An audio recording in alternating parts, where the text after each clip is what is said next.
Assalamualaikum warahmatullahi wabarakatuh. Anak-anak kelas 9 sekalian, pada hari ini Ibu akan menjelaskan materi IPS tentang masa kemerdekaan periode tahun 1945 sampai 1950. Anak-anak sekalian, sebelum kita bahas materi lebih dalam lagi, silahkan kalian simak terlebih dahulu tayangan berikut ini. Menjelang akhir tahun 1944, posisi Jepang dalam Perang Asia Pasifik semakin terdesak. Satu demi satu daerah jajahannya jatuh ke tangan pasukan sekutu. Untuk menghadapi sekutu, Jepang mencari dukungan kepada bangsa-bangsa yang diduduki dengan memberikan janji kemerdekaan. Pada tanggal 7 September 1944, Perdana Menteri Jenderal Kunaiki Koiso menjanjikan kemerdekaan kepada Indonesia. Janji ini dikemukakan di depan parlemen Jepang dengan tujuan untuk menarik simpatik Indonesia. Sebagai pembuktiannya, ia mengizinkan pengibaran bendera merah putih di kantor-kantor, tetapi harus berdampingan dengan bendera Jepang.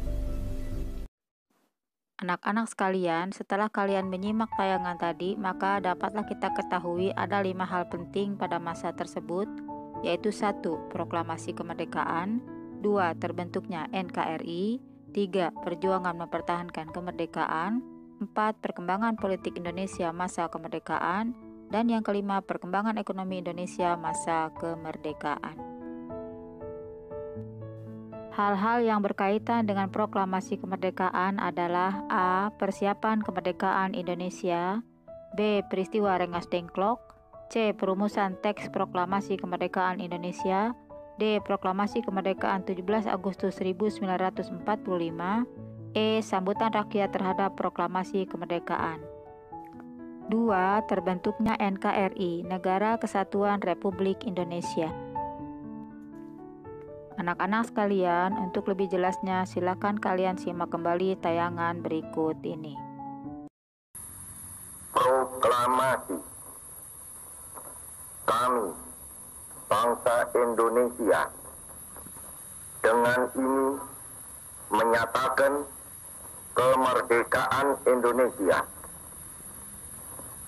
Hal-hal yang mengenai pemindahan kekuasaan dan lain-lain diselenggarakan dengan cara saksama dan dalam tempo yang sesingkat-singkatnya. Jakarta, 17 Agustus 1945, atas nama bangsa Indonesia, Soekarno, Hatta. Apakah yang kalian rasakan ketika mendengar teks proklamasi tersebut? Silakan kalian simak tayangan berikut ini. Proklamasi Kemerdekaan Indonesia.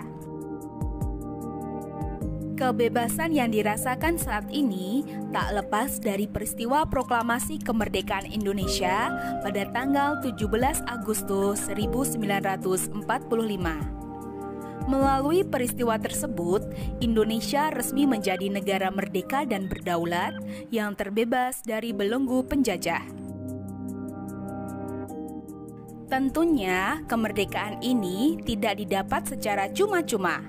Di balik itu, terdapat perjuangan para tokoh nasional dalam mempersiapkan kemerdekaan tanah air, mulai dari pembentukan BPUPKI hingga pelaksanaan proklamasi. Sejatinya, persiapan kemerdekaan Indonesia dimulai ketika Jepang menghadapi Perang Dunia Kedua. Kala itu, Perdana Menteri Jepang yaitu Jenderal Kuniaki Koiso memberikan janji kemerdekaan untuk Indonesia. Pemberian janji kemerdekaan kepada Indonesia bertujuan untuk menarik simpati rakyat Indonesia. Sebagai pembuktiannya, Jepang mengizinkan pengibaran bendera merah putih di kantor-kantor tetapi harus berdampingan dengan bendera Jepang. Berkaitan dengan janji yang telah dikemukakan oleh pihak Jepang, Jepang pun membentuk Badan Penyelidik Usaha-Usaha Persiapan Kemerdekaan Indonesia atau BPUPKI. Dokuritsu Junbicho Sakai ini pendiriannya sudah diumumkan oleh Kumakichi Harada pada tanggal 1 Maret 1945. Akan tetapi, baru diresmikan pada tanggal 29 April 1945 bertepatan dengan hari ulang tahun Kaisar Jepang yaitu Hirohito.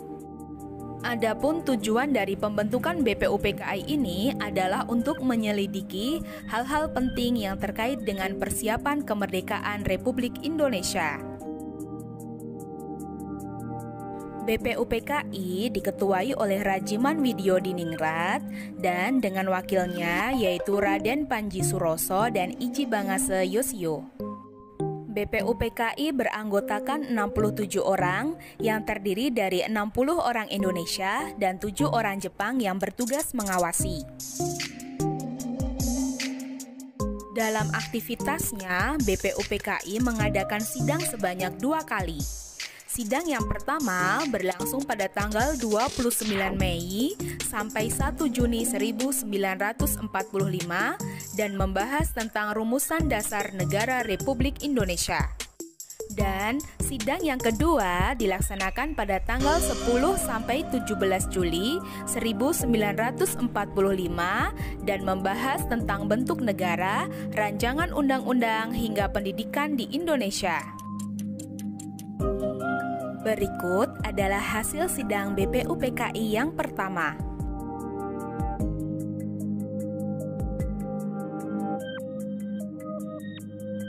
Dan pada masa jeda antara sidang BPUPKI yang pertama dan yang kedua, dibentuklah Panitia 9, di mana tugas dari Panitia 9 ini adalah mengolah usul dari konsep para anggota BPUPKI mengenai dasar negara. Dan pada tanggal 22 Juni 1945, Panitia 9 menghasilkan rumusan dasar negara yang kemudian dikenal dengan Piagam Jakarta. Berikut ini adalah hasil sidang BPUPKI yang kedua.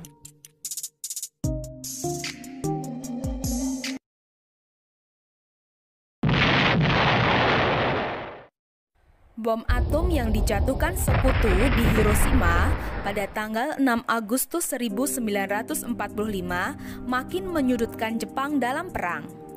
Mengetahui posisi Jepang yang melemah dan nasib Indonesia yang tidak jelas, para tokoh nasional terus mendesak kemerdekaan. Dan untuk melunasi janji kemerdekaannya, perwira tinggi Angkatan Darat Jepang yaitu Terauchi menyetujui pembentukan PPKI atau Dokuritsu Junbi Inkai, di mana tugas PPKI adalah mempersiapkan segala sesuatu yang berkaitan dengan keperluan pergantian kekuasaan dari pihak Jepang kepada bangsa Indonesia. PPKI diketuai oleh Soekarno dengan wakilnya yaitu Muhammad Hatta. Sementara anggotanya berjumlah 21 orang. Berikut adalah hasil dari sidang-sidang PPKI.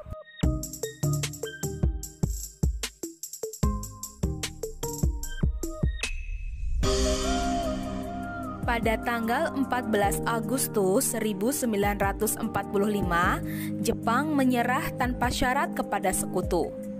Berita tentang menyerahnya Jepang kepada Sekutu diketahui oleh beberapa tokoh pemuda, terutama Sultan Syahrir. Syahrir dan beberapa pemuda segera menemui Muhammad Hatta yang saat itu baru saja pulang dari Dalat, Vietnam. Bersama Hatta, Syahrir dan beberapa pemuda segera menemui Soekarno di rumahnya. Syahrir mengusulkan agar Soekarno dan Hatta segera memproklamasikan kemerdekaan tanpa melalui PPKI. Karena kalau melalui PPKI, Sekutu akan menganggap kemerdekaan Indonesia itu sebagai suatu kemerdekaan hasil pemberian dari Jepang. Akan tetapi, golongan tua tetap menolak permintaan dari golongan muda. Tanggal 16 Agustus 1945, akhirnya terjadilah peristiwa Rengas Dengklok. Peristiwa Rengas Dengklok ini diawali dari ketidaksabaran para pejuang muda yang tergabung dalam gerakan bawah tanah akan kemerdekaan Indonesia. Alhasil, Syo dan Kosinggih, salah seorang anggota PETA dan anggota lainnya, membawa Soekarno dan Hatta ke Rengas Dengklok. Tujuan membawa keduanya ke Rengas Dengklok adalah agar Soekarno dan Hatta tidak terpengaruh oleh Jepang. Caranya, mereka meyakinkan kembali bahwa Jepang telah menyerah dan para pejuang akan melawan apapun resikonya. Soekarno dan Hatta setelah sampai di Rengas Dengklok, akhirnya memilih untuk singgah di rumah Jiao Kisong karena kondisi rumahnya yang tidak mencolok. Di mana rencana awalnya Soekarno dan Hatta akan berkumpul di markas PETA di Rengas Dengklok. Saat itu, Soekarno dan Hatta tetap pada pendiriannya, yaitu untuk tidak melaksanakan proklamasi kemerdekaan sebelum adanya pernyataan resmi dari pihak Jepang tentang menyerahnya Jepang kepada sekutu. Akhirnya, Ahmad Subarjo memberitahukan kebenaran menyerahnya Jepang kepada sekutu. Mendengar berita itu, Soekarno dan Hatta akhirnya bersedia memproklamasikan kemerdekaan di Jakarta. Malamnya, setelah sampai Jakarta, Soekarno dan Hatta langsung menuju ke rumah kediaman Laksamana Maeda. Rumah Laksamana Maeda inilah yang kemudian dijadikan sebagai tempat untuk merumuskan naskah teks proklamasi. Berikut adalah hal-hal yang berkaitan dengan perumusan naskah teks proklamasi. Proklamasi adalah momentum penting bagi bangsa Indonesia. Kemerdekaan bangsa Indonesia merupakan langkah awal untuk menata diri agar diakui keberadaannya oleh dunia internasional. Tepat pukul 10, upacara proklamasi kemerdekaan Indonesia dilaksanakan di Jalan Pegangsaan Timur, nomor 56 Jakarta. Upacara dimulai dengan pidato dan pembacaan proklamasi. Kemudian dilanjutkan dengan pengibaran bendera merah putih oleh Latif Hendraningrat dan Suhut. Rakyat yang hadir serempak menyanyikan lagu kebangsaan Indonesia Raya. Dan upacara proklamasi ditutup oleh sambutan Wali Kota Jakarta, Suwiryo dan Dr. Muwardi. Berikut adalah sambutan rakyat Indonesia terhadap proklamasi kemerdekaan.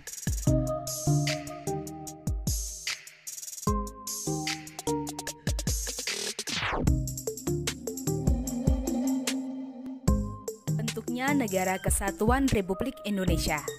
Pada saat proklamasi, Indonesia belum memiliki kepala pemerintahan dan sistem administrasi wilayah yang jelas. Setelah proklamasi kemerdekaan, segera dibentuk kelengkapan pemerintahan dengan tujuan agar pembangunan dapat berlangsung dengan baik. Berikut adalah kelengkapan negara yang merupakan hasil dari sidang PPKI. Selanjutnya, marilah kita bahas tentang perjuangan mempertahankan kemerdekaan. 1. Perjuangan fisik dan 2. Perjuangan diplomasi. Perjuangan fisik. 1. Insiden Hotel Yamato di Surabaya. 2. Pertempuran Surabaya. 3. Pertempuran 5 hari di Semarang. 4. Pertempuran Ambarawa. 5. Bandung Lautan Api. 6. Pertempuran Medan Area. 7. Pertempuran Puputan Margarana Bali. Dan 8. Serangan umum 1 Maret 1949 di Yogyakarta. Selanjutnya, silakan kalian perhatikan tayangan berikut ini. Perjuangan mempertahankan kemerdekaan Indonesia.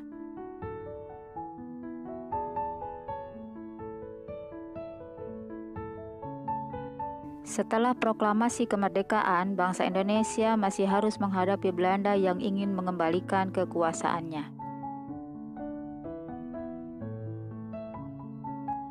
Tampak pada tayangan ini yang menunjukkan kedatangan pasukan Belanda kembali datang ke tanah air. Antara tahun 1945 sampai 1950 terjadi pertempuran antara pihak Indonesia dan pihak Belanda.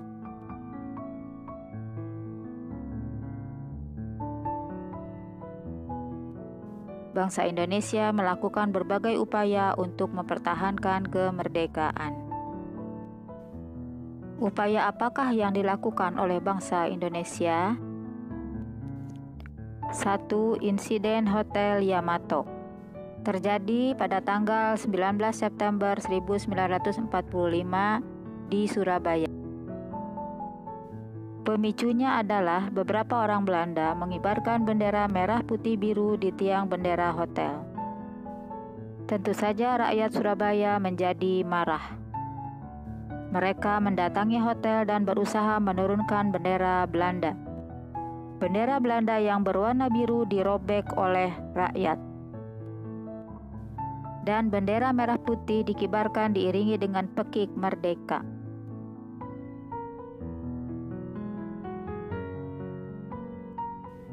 Dua, Pertempuran Surabaya.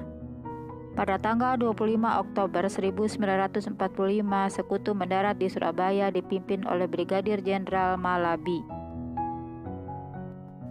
Pada tanggal 27 sampai 30 Oktober 1945 terjadi kontak senjata antara pemuda Indonesia dengan pasukan Inggris. Dan pasukan Inggris dapat dipukul mundur. Pada peristiwa itu, Brigadir Jenderal A.W.S. Malabi terbunuh. Pada tanggal 9 November 1945, Inggris mengeluarkan ultimatum. Isi ultimatum, semua pimpinan dan orang Indonesia yang bersenjata harus melapor dan meletakkan senjata di tempat yang ditentukan dan menyerahkan diri dengan mengangkat tangan. Tentu saja ultimatum tersebut ditolak oleh pihak Indonesia. Lalu, Bung Tomo menggerakkan semangat pejuang Surabaya.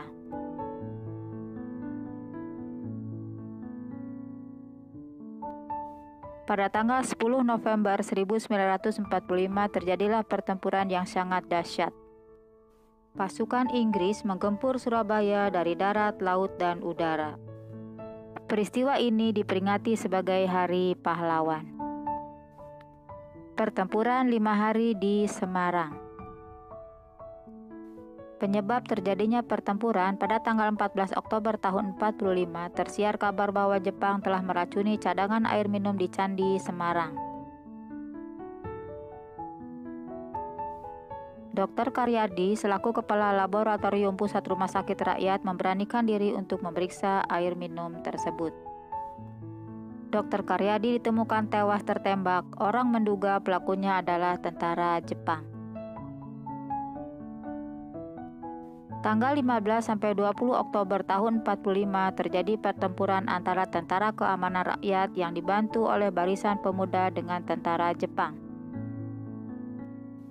Korban banyak berjatuhan dari kedua belah pihak.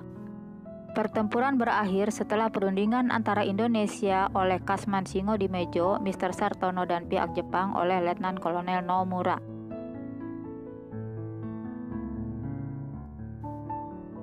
Pertempuran Ambarawa.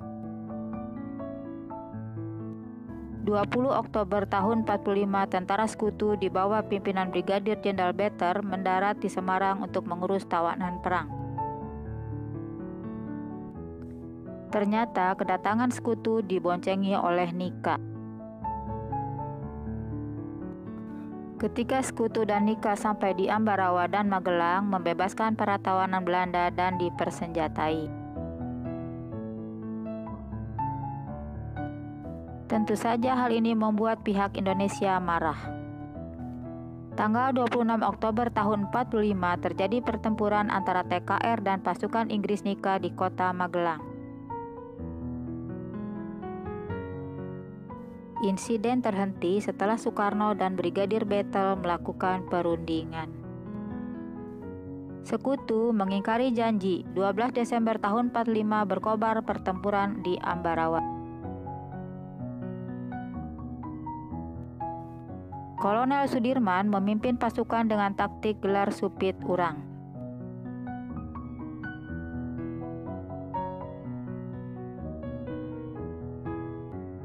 Tanggal 15 Desember tahun 45, Indonesia berhasil merebut Ambarawa dan memukul mundur sekutu setelah bertempur selama 4 hari.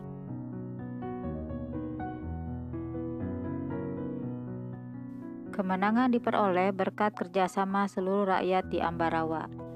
Kemenangan tersebut diabadikan dengan Monumen Palagan Ambarawa dan diperingati juga sebagai Hari Jadi TNI Angkatan Darat atau Hari Juang Kartika. Peristiwa Bandung Lautan Api terjadi pada tanggal 23 Maret tahun 1946.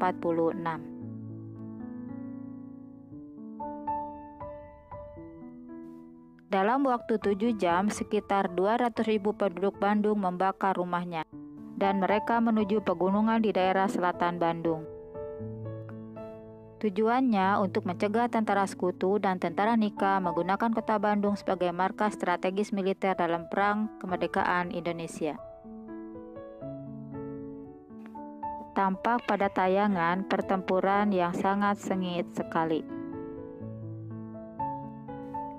Pertempuran terjadi di Desa Dayakolot, terdapat gudang amunisi milik tentara sekutu.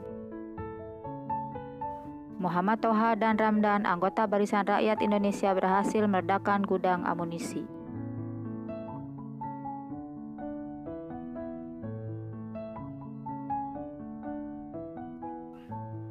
Pertempuran Medan Area.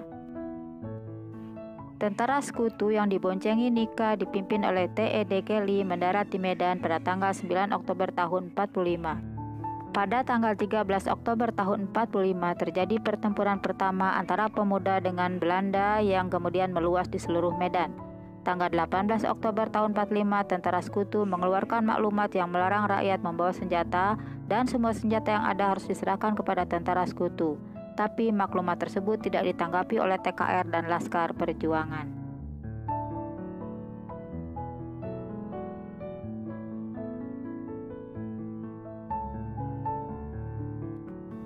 Tanggal 1 Desember tahun 45, tentara sekutu memasang batas-batas kekuasaan wilayah mereka secara sepihak yang dikenal dengan istilah Medan Area.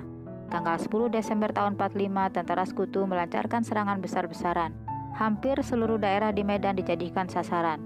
Serangan itu mendapat perlawanan dari TKR dan Laskar-Laskar Perjuangan sehingga meletuslah peristiwa pertempuran Medan Area.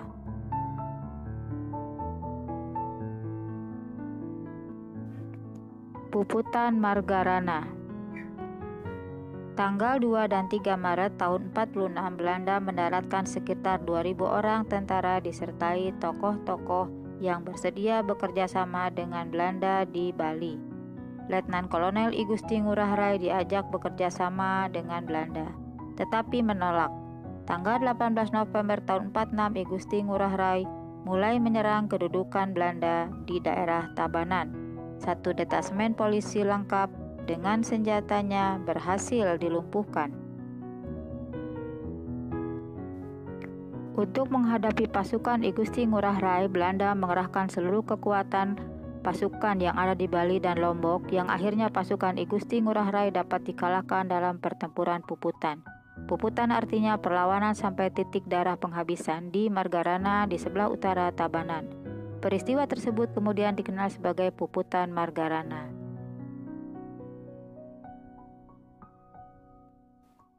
Perjuangan mempertahankan kemerdekaan dengan diplomasi atau perundingan. Upaya mempertahankan kemerdekaan Indonesia tidak hanya dilakukan melalui pertempuran, namun juga dilakukan melalui jalur diplomasi, perjanjian, dan perundingan, seperti Perjanjian Linggarjati.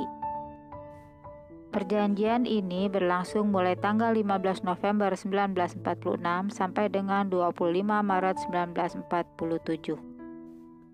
Hasil perundingan: 1. Belanda mengakui secara de facto wilayah Republik Indonesia yaitu Jawa, Sumatera, dan Madura. 2. Belanda harus meninggalkan wilayah RI paling lambat tanggal 1 Januari 1949. 3. Pihak Belanda dan Indonesia sepakat membentuk negara Republik Indonesia Serikat. Tanggal 21 Juli 1947 meletuslah agresi militer Belanda 1. Perjanjian Renville. Pada tanggal 19 Desember tahun 48, Belanda melakukan agresi militer 2 dengan menyerang ibu kota RI di Yogyakarta. Presiden dan wakil presiden berhasil ditawan Belanda. Perjanjian Rum-Royen berlangsung dari tanggal 14 April 1949 sampai 7 Mei 1949. Tujuannya adalah menyelesaikan masalah kemerdekaan sebelum KMB di Den Haag. Konferensi Meja Bundar atau KMB berlangsung dari tanggal 23 Agustus 1949 sampai tanggal 2 November 1949. Hasil KMB. Tanggal 27 Desember 1949, pemerintah Belanda menyerahkan kedaulatan atas Republik Indonesia Serikat.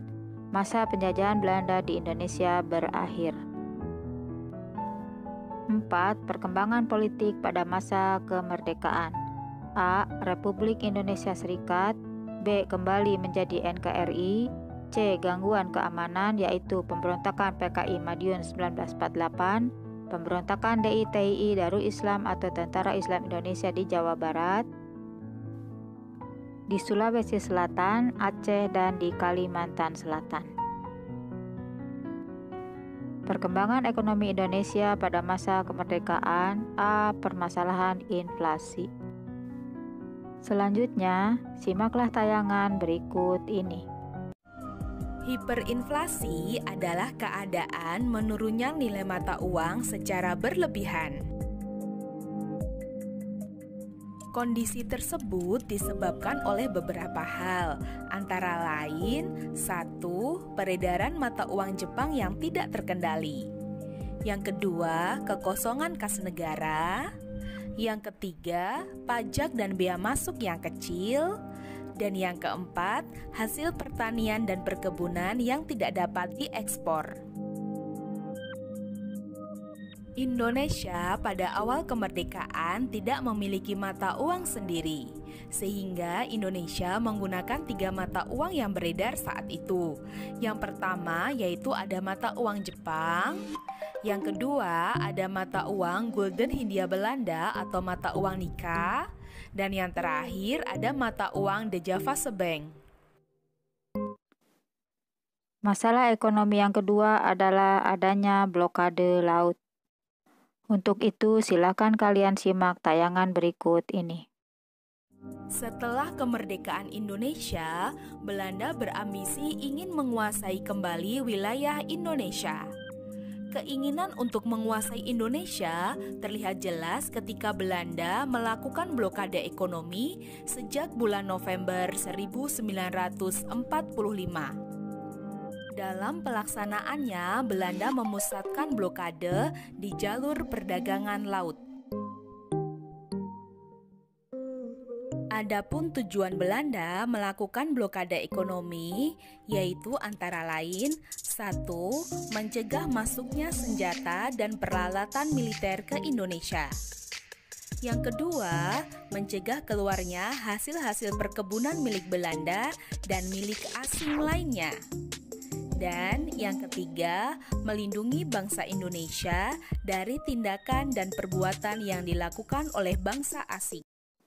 Upaya menghadapi blokade laut. 1. Melaksanakan program pinjaman nasional. 2. Melakukan diplomasi ke India. 3. Mengadakan hubungan dagang langsung ke luar negeri. Kehidupan masyarakat Indonesia pada masa kemerdekaan. 1. Kehidupan sosial. Setelah Indonesia merdeka, segala bentuk diskriminasi rasial dihapuskan dan semua warga Indonesia dinyatakan memiliki hak dan kewajiban yang sama dalam segala bidang. 2. Pendidikan. Tujuan umum pendidikan di awal merdeka adalah mendidik anak-anak menjadi warga negara yang berguna dan menanamkan semangat patriotisme. 3. Kebudayaan. Muncullah lagu-lagu bertema nasionalisme. Anak-anak kelas 9 sekalian, demikianlah kiranya materi yang telah Ibu sampaikan hari ini. Terima kasih. Assalamualaikum warahmatullahi wabarakatuh.